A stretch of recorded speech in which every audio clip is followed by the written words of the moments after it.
Donc, comme tout le monde sait, la RDC, c'est le deuxième pays au monde parce que il abrite le plus grand massif forestier tropical. Et dans la sous-région, la RDC détient plus de 60% de ce massif, donc du bassin de Congo. Donc, déjà, par sa taille, la RDC est un pays prioritaire pour CAFI.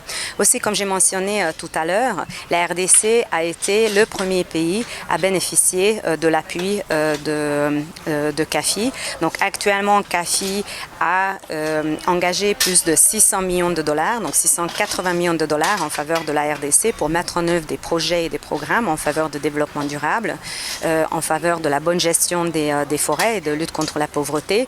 Donc ceci aussi explique que par sa taille, par les montants engagés et par aussi les engagements politiques que la RDC a pris en signant les 2 lettres d'intention avec CAFI, la RDC est un pays prioritaire pour nous.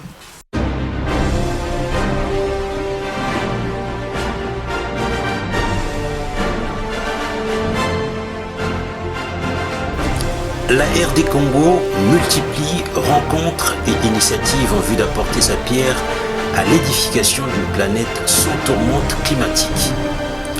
La ministre d'État en charge de l'environnement et du développement durable, Eve Bazaïba, est venue à Genève pour prendre part à une réunion de Central African Forest Initiative, CAFI en sigle, traduisez Initiative forestière d'Afrique centrale.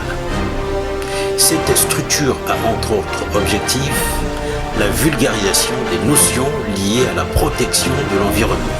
Ce sont les partenaires CAFI qui viennent nous soutenir. Ils mobilisent les fonds et ils mettent ces fonds-là pour que nous puissions réussir tous les programmes d'adaptation à la nouvelle donne du climat qui vont nous amener aussi à atteindre l'objectif d'atténuation. Ici, nous avons parlé essentiellement des projets en cours, comment renforcer, changer, donner une nouvelle donne, accélérer en fait ce que nous sommes en train de faire avec un certain nombre des assignations que nous nous sommes données en termes de délai. Par exemple, d'ici à la COP 30 du climat à Belém, qu'est-ce que nous devons faire pour rendre plus visibles les activités de la République démocratique du Congo en matière de protection de ces forêts et de gestion durable des forêts avec l'appui des partenaires au développement que nous avons cités CAFI. Bienvenue à cette émission. Merci de votre attention. Mon cher Jean-Pierre Onema, je voudrais d'ailleurs profiter de ces instants pour vous rendre hommage, parce qu'on ne le fait pas assez dans notre pays. Vous savez, quand quelqu'un est là en train de servir la République, j'ai l'impression que nous attendons qu'il ne soit plus là pour pouvoir rendre hommage à son travail. Moi, je profite pendant que vous êtes là pour vous dire que ce que vous faites est bien pour notre pays. Voilà. Vous avez choisi d'être ici en Europe afin de couvrir toutes les actions, toutes les activités des acteurs congolais qui viennent en Europe au nom effectivement de la coopération, des relations que nous devons établir avec le pays ami, les partenaires, le pays partenaire. Et vous êtes là pour couvrir positivement dans une approche tout à fait patriotique ces activités-là. Donc je crois que vous êtes suivis chez nous en RDC, à Kinshasa et dans toutes les provinces, via la RTNC. Et je pense que c'est une bonne chose. J'ai tenu donc à M. Onema à vous encourager de poursuivre ce travail qui est un travail positif, parce qu'il est important que le citoyen congolais sache ce que viennent faire ici en Europe les représentants ou le membre de leur gouvernement. C'est très important. Donc continuez comme ça, messieurs Onema. Bravo.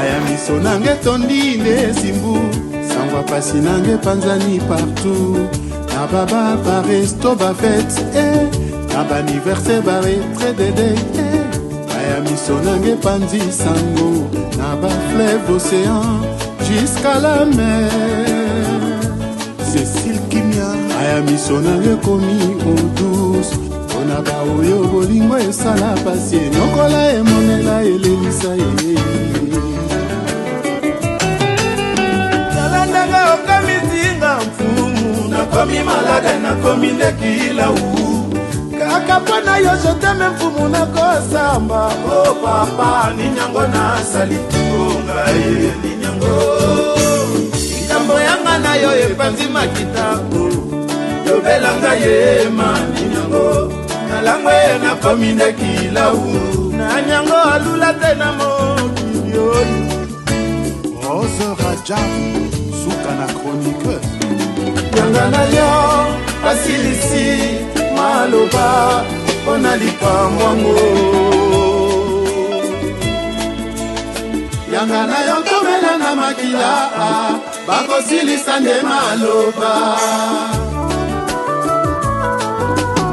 Moninga toliaka na ye nzoka moloki avanda na ye na banzaki ne esinga nzoka nyonyoka vene tala ndenga salinga atubinga kotisinga vene anga na dangwe mwana mama. Oh mama ninyango na salie bakado ba fleur chérie ozalaki komemelanga nzoka ezalaki kosala yo mabe ezalaka kosala ye mabe.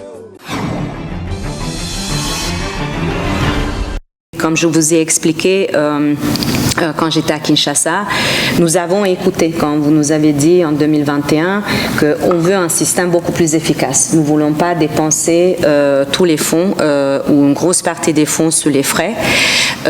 Donc, vous nous avez demandé de trouver des solutions pour minimiser les coûts, pour maximiser les bénéfices aux populations. Donc, comme je vous ai dit aussi à Kinshasa, ça nous a pris un peu de temps, mais vous allez aussi voir que c'est quelque chose de très très complexe, mais fascinant, avec beaucoup de potentiel. Et je pense que nous sommes prêts maintenant pour piloter tout ça et montrer à la planète que nous sommes capables de canaliser des financements à l'échelle en RDC. Donc l'objectif de tout ça, c'est se focaliser sur les résultats. Comme vous allez voir, c'est un paiement basé sur la performance qui est vérifiée. Donc il y a un lien beaucoup plus clair entre ce que nous allons financer et les résultats qui peuvent être démontrés et partagés avec tout le monde. Donc il n'y a pas de débat, c'est pas un jugement subjectif. Et après, c'est aussi un énorme outil pour mobiliser d'autres financements parce que ça renforce beaucoup la crédibilité de ce partenariat. Et après, ce que nous allons vous proposer aussi, c'est que sur le moyen terme, ça devient vraiment quelque chose qui est complètement approprié et géré par le gouvernement, comme c'est le cas des autres pays où ces systèmes sont déjà déployés. Je voudrais ajouter pour l'ambassadeur que j'avais tenu absolument de mon passage ici, que vous connaissez l'ambassadeur, qui vous connaissent, qui sachent que nous collaborons en partenariat avec CAFI, qui est un consortium des États, des partenaires, qui ont créé cette initiative pour la protection des forêts de l'Afrique centrale.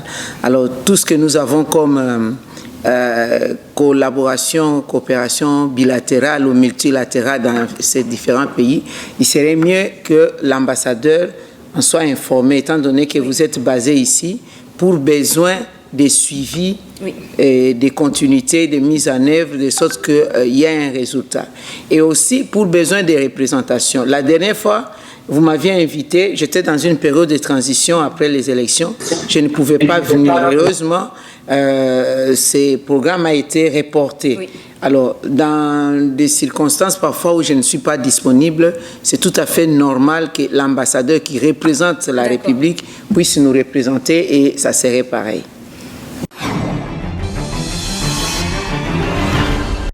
avec le ministère des Finances, mais sous votre leadership, Bertha a eu des échanges avec la directrice environnement de la Banque mondiale, Valérie, qui était à Oslo.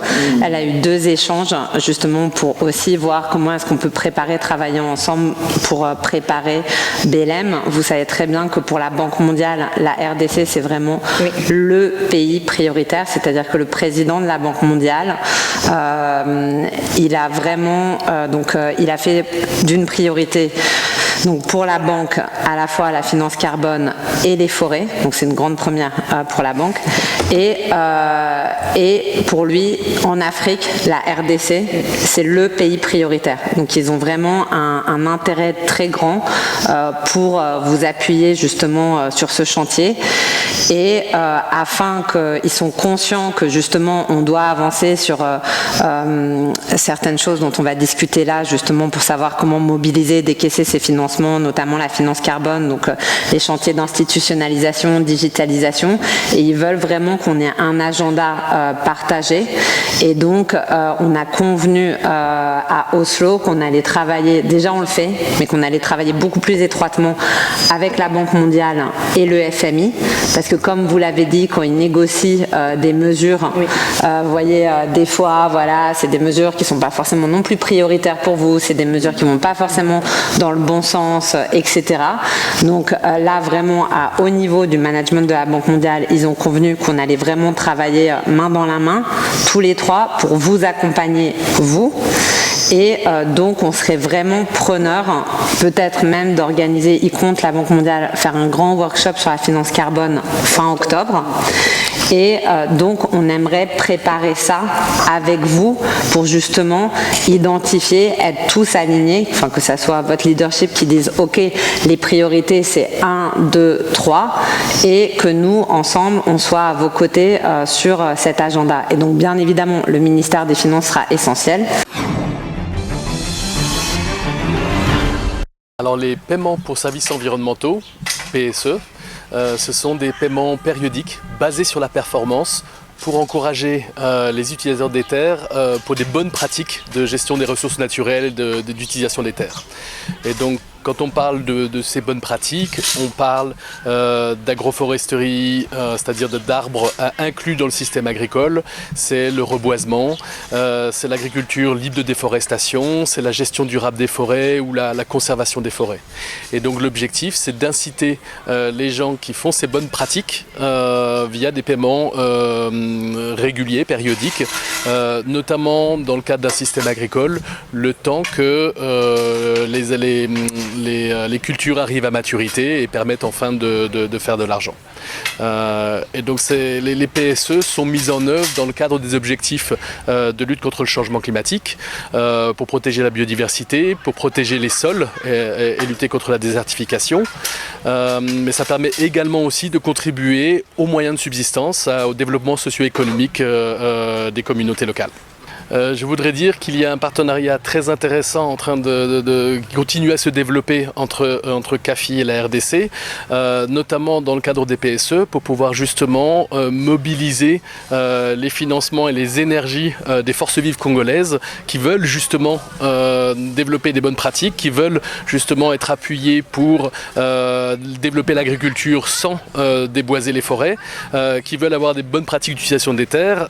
Et l'objectif, c'est à travers ce partenariat RDC-CAFI dans le cadre des paiements pour services environnementaux, c'est vraiment de s'assurer qu'il y ait des moyens disponibles pour appuyer ces forces vives congolaises sur le développement de l'agriculture, sur le développement de la gestion durable des forêts ou la conservation, en commençant dans les zones où on travaille déjà et au fur et à mesure, en démontrant justement les résultats, c'est un mécanisme basé sur la performance, de pouvoir élargir et étendre les zones couvertes par ces initiatives.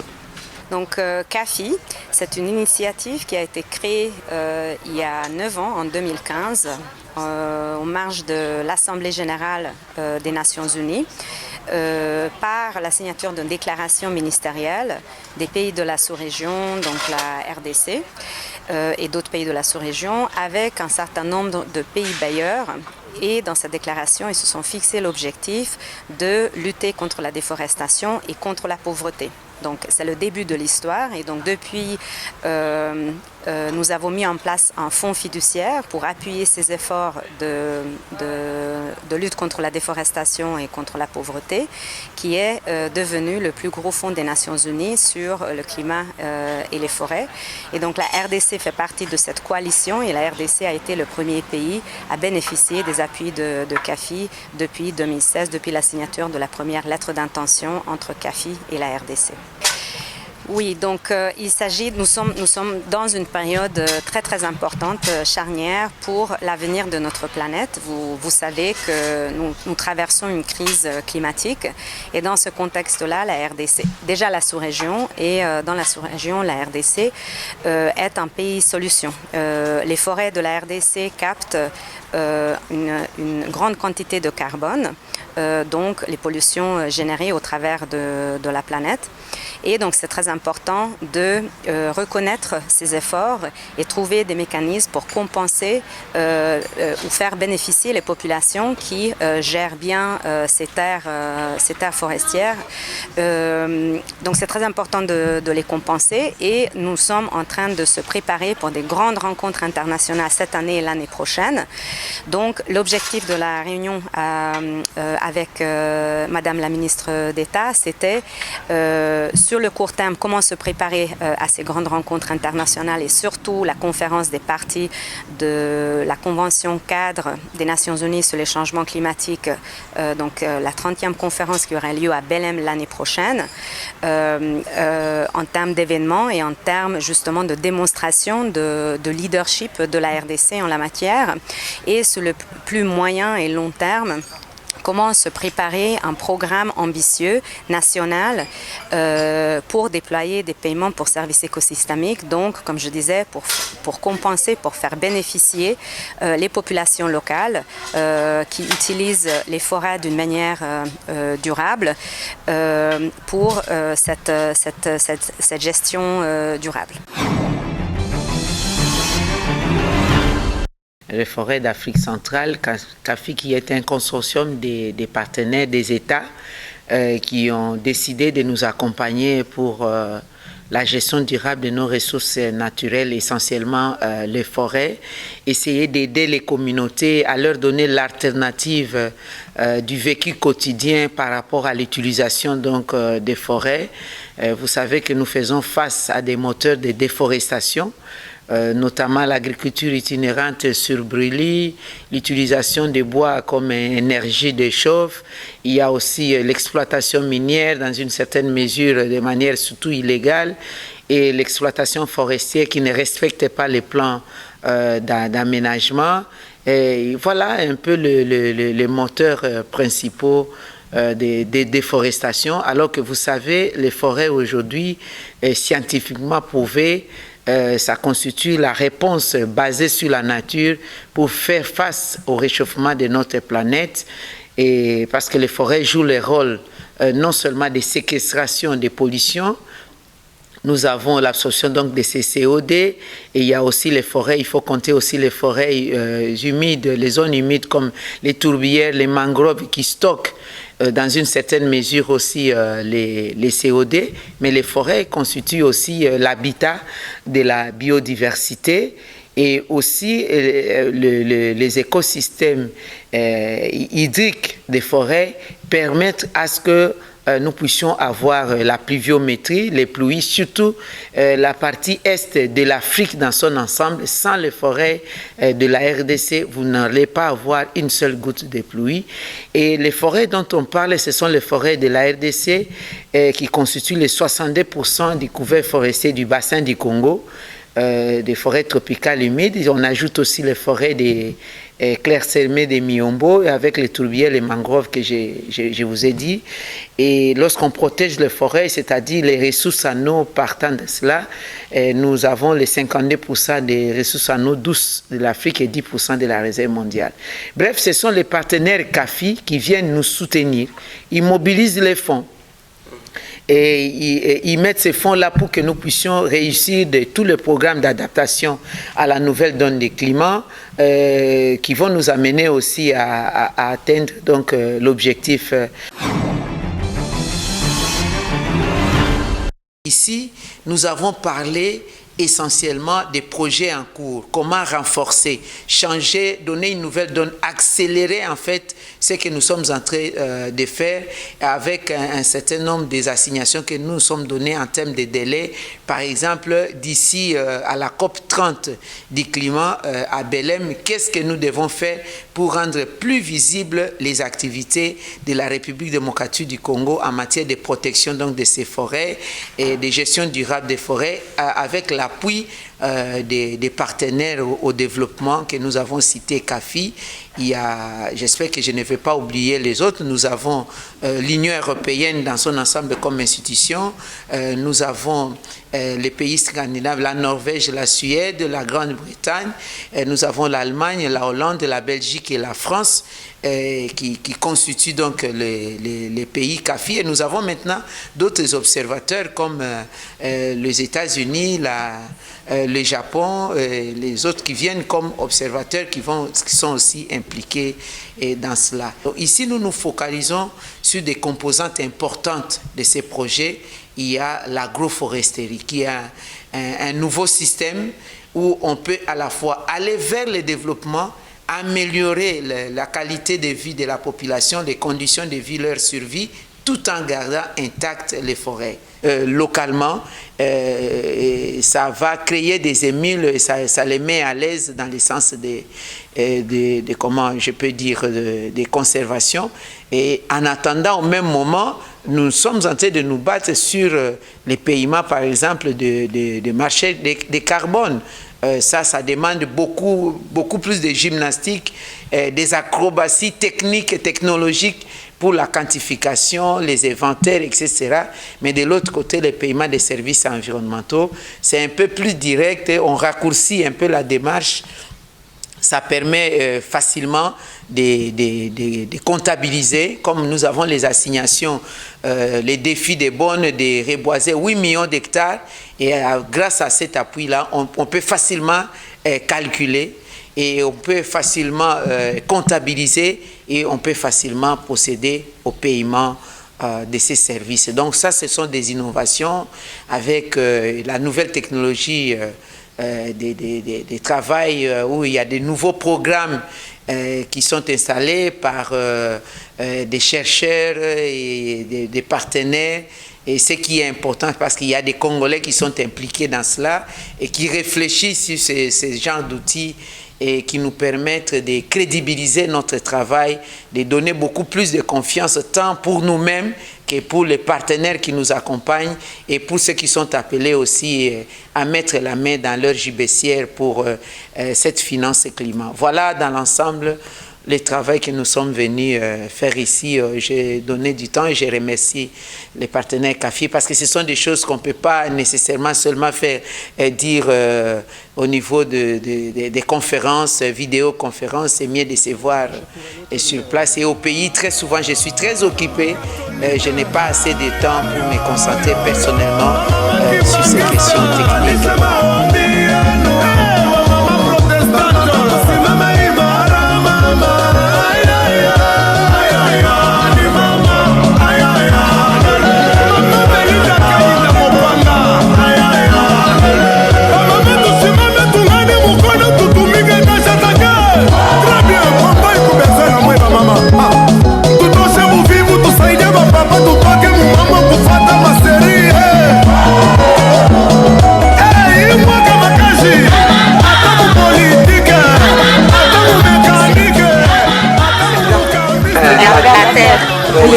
C'est cette femme-là qui est dans le milieu rural. Oui. C'est pour cette femme-là congolaise, c'est pour laquelle la mère pour laquelle on se bat pour rendre l'environnement plus vivable et tout ça, c'est celle-là. C'est la femme congolaise. C'est pour elle qu'on se bat. Oui, et à travers elle, il y a les enfants, il y a toute l'humanité. Oui. Voilà. Okay. C'est vraiment super. Merci. Voilà. Magnifique. On va mettre ça dans le secrétariat. Bien sûr. Ça va être derrière, sur son bureau. Vraiment, franchement, là maintenant, les Congolais, on commence à comprendre. Oui, Bandeko, Nzamba Bolingo. Souci à Congolais, butu moi ezalaka tozwa un président congolais de père et de mère. Alors nzambe apesi biso Fachi Beton. Alors yaza mwana nzambe ngala benga lisu beto te na benga ke mwana nzambe. Oyebi ke déjà nengi amemi mboka na biso na premier mandat oyo ba tchake ba kal partout. Si aye na suka aye ko réussir ko stabiliser. Ya on sanga na ba congolais s'il vous plaît, pardon ba congolais. Bino ba tu ya YouTube. Bino ba to ba réseaux sociaux. Totika mutema ma pardon. Ma belle biso to talaka ngote. Oyebi difficulté ni Congo ezanango po emeka ko s'en sortir. Mais tant qu'on présente aux Zana, Azoko, s'en sortir, Azokunda. Cher Jean-Pierre, je connais votre émission, je sais tout le travail que vous faites au nom justement de la RTNC, de la presse publique congolaise, à partir de la Suisse et à partir du siège des Nations Unies ici en Europe. Parce que peu de gens le savent, il y a les Nations Unies à New York, mais il y a aussi ici en Suisse et notamment le Conseil des droits de l'homme des Nations Unies. Donc merci, le plaisir est pour moi Jean-Pierre d'avoir été ton invité. C'est une émission que je suis régulièrement et aujourd'hui tu m'as fait l'honneur de m'inviter. Merci beaucoup. Écho d'Europe, c'est pour nous un cordon ombilical avec le pays. D'abord l'aperçu de ce qui se passe ici. On a là une photographie hebdomadaire de ce qui se passe en Europe, présenté d'une manière journalistique par un journaliste professionnel qui maîtrise les réalités d'ici avec à la fois les Congolais mais aussi les étrangers qui font des choses formidables pour le pays, pour l'Afrique, pour le monde. C'était un rendez-vous incontournable. Notre émission est en présent terminée. Merci de l'avoir suivi. Rendez-vous dimanche prochain pour un autre numéro.